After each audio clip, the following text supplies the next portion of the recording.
Hi, ഞാൻ ഈ വീഡിയോയിലൂടെ നിങ്ങളോട് സംസാരിക്കുന്നത് സ്റ്റഡി അബ്രോഡ് സ്കാമിനെ കുറിച്ചാണ്. അറിയാതെ പോകരുത് ഈ യാഥാർത്ഥ്യങ്ങൾ. ഇന്നത്തെ കാലഘട്ടത്തിൽ ഏറ്റവും കൂടുതൽ പോപ്പുലറായി നിൽക്കുന്ന ഒരു കാര്യമാണ് വിദേശത്തേക്ക് സ്വന്തം മക്കളെ പഠിക്കാൻ വിടുക എന്നുള്ളത്. അത് വിദ്യാഭ്യാസമുള്ളവരും ഫിനാൻഷ്യലി സൗണ്ട് ഫാമിലിയിൽ നിന്ന് വരുന്നവരും ഒരു സ്വന്തമായിട്ട് ഒരു വീട് പോലും ഇല്ലാത്തവർ സഹിതം എല്ലാ ആൾക്കാരും അവരുടെ മക്കളെ വിദേശത്ത് വിട്ട് പഠിപ്പിക്കാൻ റെഡിയാവുകയും അതിനുവേണ്ടി എങ്ങനെയെങ്കിലും പണം കണ്ടെത്താനുള്ള ഓട്ടത്തിലുമാണ്. പക്ഷേ നിങ്ങൾ അറിഞ്ഞോ അറിയാതെയോ സ്റ്റഡി അബ്രോഡ് സ്കാമിൽ നിങ്ങൾ പെട്ടുപോകുന്നുണ്ടോ എന്ന് ഞങ്ങൾ സംശയിക്കുന്നു. നിങ്ങളുടെ മക്കളെ നിങ്ങൾ വിദേശത്ത് പഠിക്കാൻ അയക്കാൻ ആഗ്രഹിക്കുന്നുണ്ടെങ്കിൽ, അവർ വിദേശത്ത് പഠിക്കുന്നുണ്ടെങ്കിൽ നിങ്ങൾ നിശ്ചയമായും ഈ വീഡിയോ കാണുക. നമ്മൾ മനസ്സിലാക്കേണ്ട ഒരു കാര്യം, എല്ലാ വിദേശ രാജ്യങ്ങളും ഒരിക്കലും ഫിനാൻഷ്യലി സൗണ്ടോ ഒരാൾക്ക് സെറ്റിലാകാൻ പറ്റുന്നതായ രാജ്യങ്ങളല്ല. നമ്മൾ പലപ്പോഴും തെറ്റിദ്ധരിക്കുന്നത് ഇന്ത്യക്ക് പുറത്തുള്ള എല്ലാ രാജ്യങ്ങളും ഇംഗ്ലീഷ് രാജ്യങ്ങളാണെന്നും ഇംഗ്ലീഷ് സ്പീക്കിംഗ് കൺട്രികളാണെന്നും, അല്ലെങ്കിൽ ആ രാജ്യങ്ങളൊക്കെ പഠിച്ചാൽ അവർക്ക് വളരെയധികം പണം സമ്പാദിക്കാൻ സാധിക്കുമെന്നും ലൈഫ് സെറ്റിലാകുമെന്നുമാണ്. പക്ഷേ യഥാർത്ഥത്തിൽ അതല്ല യാഥാർത്ഥ്യം എന്നാണ് നാം മനസ്സിലാക്കേണ്ടത്. ഒന്നാമത്തെ കാര്യം, വളരെ കുറഞ്ഞ രാജ്യങ്ങൾ മാത്രമാണ് ഇംഗ്ലീഷ് സ്പീക്കിംഗ് കൺട്രികളായിട്ടുള്ളത്. ആ രാജ്യങ്ങളിൽ നമ്മൾ പഠിക്കാൻ പോകുമ്പോൾ നമ്മൾ പഠിക്കാൻ പോകുന്ന ലൊക്കേഷൻ ഏതാണ്, നമ്മുടെ കോഴ്സ് ഏതാണ്, നമ്മൾ ഏത് കണ്ടിന്യൂഡ് സ്റ്റഡി ചെയ്യാൻ എടുത്തിരിക്കും എന്നുള്ള കാര്യങ്ങളെക്കുറിച്ച് വളരെ വ്യക്തമായ ധാരണ വേണം. പക്ഷേ നിരാശാജനകമെന്ന് പറയട്ടെ, എഡ്യൂക്കേഷൻ സെക്ടറിൽ തന്നെ നിൽക്കുന്ന അധ്യാപകർക്ക് പോലും അവരുടെ മക്കളെ ഏത് കോഴ്സ് എടുക്കാൻ പഠിക്കാൻ വിടണം, ഏത് കോഴ്സ് പഠിക്കുന്നതാണ് നല്ലത്, അതിൻ്റെ ഓപ്പർച്യൂണിറ്റി എന്താണെന്നൊന്നും തിരിച്ചറിയാൻ സാധിക്കുന്നില്ല എന്നാണ് യാഥാർത്ഥ്യം. എന്നെ കോൺടാക്റ്റ് ചെയ്യുന്ന ഗവൺമെൻറ് ഉദ്യോഗസ്ഥരായിട്ടുള്ളവർ, അധ്യാപകരായിട്ടുള്ളവർ, നല്ല സർവീസിലിരിക്കുന്നവർ, ബാങ്ക് ജീവനക്കാർ, ബിസിനസ്സുകാർ, ഇവരോടൊക്കെ സംസാരിക്കുമ്പോൾ എനിക്ക് മനസ്സിലായിരിക്കുന്ന ഒരു കാര്യമെന്ന് പറഞ്ഞാൽ ഇവരൊക്കെയും തികച്ചും മക്കളുടെ ഫ്യൂച്ചർ വിദ്യാഭ്യാസത്തെക്കുറിച്ച് ഇഗ്നറൻസ് ഉള്ളവരാണ്. അവർക്ക് എന്ത് ചെയ്യണമെന്നറിയില്ല. അവരതുകൊണ്ട് തന്നെ ചെയ്യുന്നത് ഏതെങ്കിലും ഒരു സ്റ്റഡി അബ്രോഡ് ഏജൻസിയെ കാണുകയും അവരോട് ഒപ്പീനിയൻ ചോദിക്കുകയും അവരുടെ മക്കളുടെ ഫ്യൂച്ചർ മുഴുവൻ അവരുടെ കയ്യിൽ കൊടുക്കുകയാണ് ചെയ്യുന്നത്. അവർ കാനഡ നല്ലതാണെന്ന് പറഞ്ഞാൽ മക്കളെ കാനഡയ്ക്ക് അയക്കും, അവർ UK നല്ലതാണെന്ന് പറഞ്ഞാൽ UKയ്ക്ക് അയക്കും, ജർമ്മനിയാണോ നല്ലത്, ഓസ്ട്രിയ നല്ലതെന്ന് ആ രാജ്യത്തിലേക്ക് അയക്കും. ചുരുക്കി പറഞ്ഞാൽ നിങ്ങൾ സമീപിക്കുന്ന സ്റ്റഡി അബ്രോഡ് ഏജൻസിക്ക് ഏത് രാജ്യത്തേക്കാണ് കൂടുതൽ ടൈപ്പ് ഉള്ളത് ആ രാജ്യത്തിലേക്ക് നിങ്ങൾ പോലും അറിയാതെ നിങ്ങളുടെ മക്കളെ നിങ്ങൾ പറിച്ചു നടുന്നു.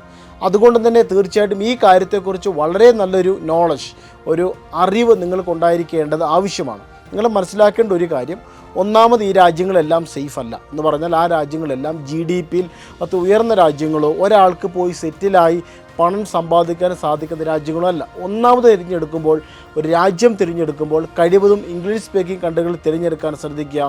അതിൽ തന്നെ ഫിനാൻഷ്യലി സൗണ്ടായിട്ടുള്ള അല്ലെങ്കിൽ GDP റേറ്റ് ഉയർന്ന നല്ല ജീവിത നിലവാരമുള്ള രാജ്യങ്ങൾ കണ്ടെത്തുക. 2, നമ്മുടെ മക്കൾ പഠിക്കാൻ പോകുന്ന കോഴ്സ് ഏതാണെന്ന് വളരെ വ്യക്തമായ ധാരണ നിങ്ങൾക്ക് വേണം. നിങ്ങളുടെ സുഹൃത്തുക്കളുടെ മക്കളോ അങ്ങനെ ആരെങ്കിലുമൊക്കെ ഈ രാജ്യങ്ങളിൽ പഠിക്കുന്നുണ്ടെങ്കിൽ നിങ്ങൾ മക്കളെ അയക്കാൻ പോകുന്ന കോഴ്സിന് ആ രാജ്യത്തെ ഒക്കുപ്പേഷണൽ ജോബ് ലിസ്റ്റ് ഉള്ളതാണോ, അവർക്ക് ജോലി കിട്ടാൻ സാധ്യതയുണ്ടോ, വളരെ പെട്ടെന്ന് PR കിട്ടുമോ എന്നുള്ള കാര്യങ്ങളെക്കുറിച്ച് ചോദിച്ച് മനസ്സിലാക്കിയതിന് ശേഷം മാത്രം നിങ്ങൾ നിങ്ങളുടെ മക്കളെ പഠിക്കാൻ അയക്കുക. അല്ലാതെ ഏതെങ്കിലും ഒരു ഏജൻസി പറയുന്നത് കേട്ട് ഒരിക്കലും ജോലി ലഭിക്കാൻ സാധ്യതയില്ലാത്ത കോഴ്സുകൾക്ക് നിങ്ങൾ നിങ്ങളുടെ മക്കളെ അയക്കാതിരിക്കുക. മൂന്നാമതായിട്ട്, ലൊക്കേഷൻ. ഏത് ലൊക്കേഷനിലേക്കാണ് നിങ്ങൾ നിങ്ങളുടെ മക്കളെ പഠിക്കാൻ അയക്കുന്നത്? പലപ്പോഴും മെട്രോപൊളിറ്റൻ സിറ്റികളിൽ തന്നെ നമ്മൾ അവരെ പഠനത്തിന് അയക്കാൻ ശ്രമിക്കുന്നു. പക്ഷേ പലപ്പോഴും അവർക്ക് പാർട്ട് ടൈം ജോബ് കിട്ടാൻ വളരെയധികം പ്രയാസപ്പെടുന്നു. അല്ലെങ്കിൽ ജോബ് കിട്ടിയാൽ തന്നെ സാലറിയും മറ്റും ചോദിക്കുമ്പോൾ 2-3 മാസങ്ങൾ പെൻഡിങ് ആക്കിയിട്ട് നിനക്ക് ഇഷ്ടമുണ്ടെങ്കിൽ ജോലി ചെയ്താൽ മതി, ഇല്ലെങ്കിൽ പൊക്കോളാൻ പറയുന്ന രീതിയിലുള്ള ആൾക്കാരുള്ള സ്ഥലങ്ങളിലേക്ക് അവർ പോകാൻ നിർബന്ധിതരാകുന്നു. അതുകൊണ്ട് തന്നെ PR ആണ് നിങ്ങളുടെ ലക്ഷ്യമെങ്കിൽ PR കിട്ടാൻ എളുപ്പമായിട്ടുള്ള, പാർട്ട് ടൈം ജോബുകൾ കിട്ടാൻ സാധ്യതയുള്ള, അതുപോലെ വലിയ ഇഷ്യൂസിൽ ചെന്ന് അകപ്പെടാൻ സാധ്യതയില്ലാത്ത സ്ഥലങ്ങളിലേക്ക് അവരെ പഠിക്കാൻ അയക്കാൻ ശ്രദ്ധിക്കുക. അതുപോലെ തന്നെ വളരെ പ്രധാനപ്പെട്ടൊരു കാര്യമാണ് തിരഞ്ഞെടുക്കുന്ന കോഴ്സ്. ആ കോഴ്സിനെക്കുറിച്ച് വളരെ വ്യക്തമായ ധാരണ, ആ കോഴ്സിന് ശേഷം ജോലി നേടുക്കുക എന്നുള്ള കാര്യങ്ങളൊക്കെ നമുക്ക് വളരെ നന്നായി അറിഞ്ഞിരിക്കുന്നുണ്ടെങ്കിൽ മാത്രമേ നമുക്കിതൊക്കെ ചെയ്യാൻ സാധിക്കത്തുള്ളൂ.